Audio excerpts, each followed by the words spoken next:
Nahuli cam ang pag-counterflow ng dalawang e-bike sa Rojas Boulevard. May nakasabay ding e-bike sa EDSA Cubao ang isang commuter. Ayon sa MMDA, bawal sa EDSA ang mga e-bike at e-trike. Dati nang nanawagan ng DILG sa mga lokal na pamahalaan na mas higpitan ang pagbabawal ng mga e-bike at e-trike sa mga pangunahing kalsada para iwas aksidente.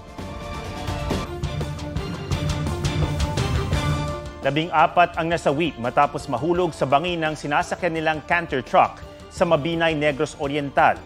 Ayon sa lokal na Disaster Risk Reduction Management Office, tinatayang 50 hanggang 100 metro ang lalim ng bangin.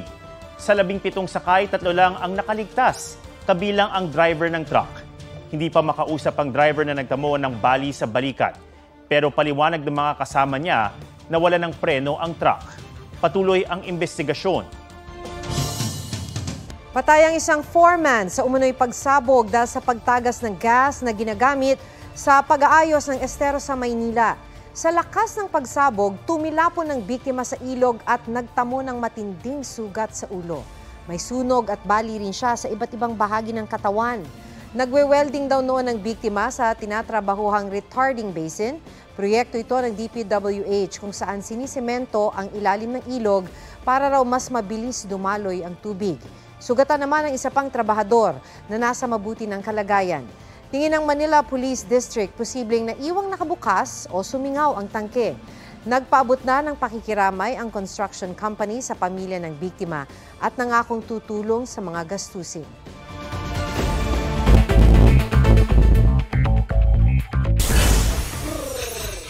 Ilang alagang manok sa Isabela nangamatay dahil sa matinding init.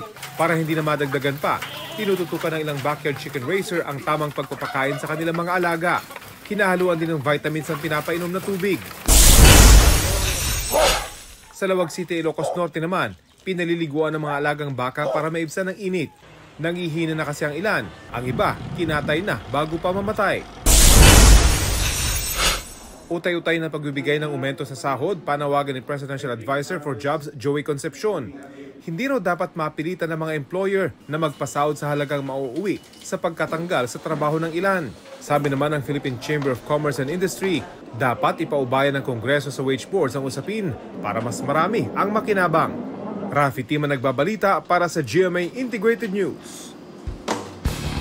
Wagi ng gintong medalya si Pinoy Olympian at pole vaulter EJ Obiena sa Memorial Joseph Gasparas Tournament sa Croatia. Na-clear niya ang 5.83 meters na isa ring meeting record. Ito ang unang gold medal ni EJ ngayong taon.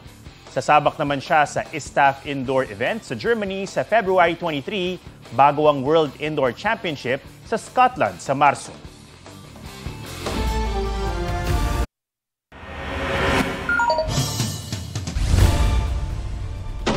Sumemplang ang rider na yan sa Legazpi City, Albay. Bago ang aksidente, nakunan sa dashcam ng isang kotse ang isang bus na sumabit sa nakalaylay na electric wire. Sa isa pang dashcam video, makikita ang naputol na kable na tumama pala sa rider na kasunod ng kotse. Sugatan ng natumbang rider pero buti na lang daw at di siya nakuryente dahil live wire pala ang naputol.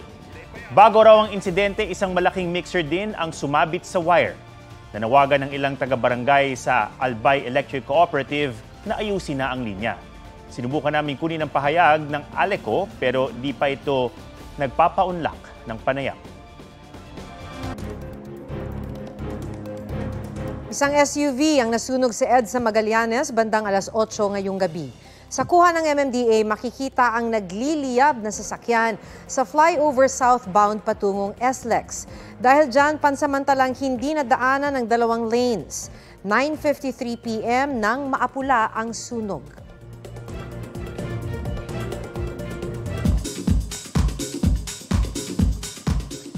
Pinalaga ng entertainment vlogger na si Christy Fermin ng mga pahayag ni Dominic Roque kahapon. Itinanggi ni Fermin na binanggit niya ang isang alkalde at tinawag na benefactor ni Dominic ang isa pang politiko. May report si Aubrey Carampel. Isang araw matapos maglabas ng statement si Dominic Roque para kondenahin at pabulaanan ng mga issue sa hiwalayan nila ni Bea Alonzo na inilabas ni Christopher Min sa kanyang vlog. Matapang na sumagot ang entertainment vlogger sa kanyang programa. Nang magsimula raw ang issue ng breakup ni Dominic at Bea, ni minsan ay hindi niya raw binanggit ang pangalan ni Mayor Bullet maski ang initials nito. Wala rin daw siyang sinabing benefactor ni Dominic si dating Congressman Bong Suntay. Nagtataka nga raw si Fermin kung bakit nagpa-interview sina Suntay at Haloshos tungkol sa issue. Kaya naman hindi raw siya hihingi ng tawad o paumanhin para sa mga bagay na hindi naman daw niya sinabi. Sinusubukan pa rin namin kunin ang reaksyon ni Dominic at Mayor Bullet kaugnay rito. Sa gitna ng issue, ipinakita naman ni Bea na abala siya sa pagbe-bake. Kasama ang kanyang mga kaibigan, ipinlex ni Bea ang paggawa nila ng cupcakes, cookies at heart-shaped mini breads. Aubrey Carampel, nagbabalita para sa GMA Integrated News.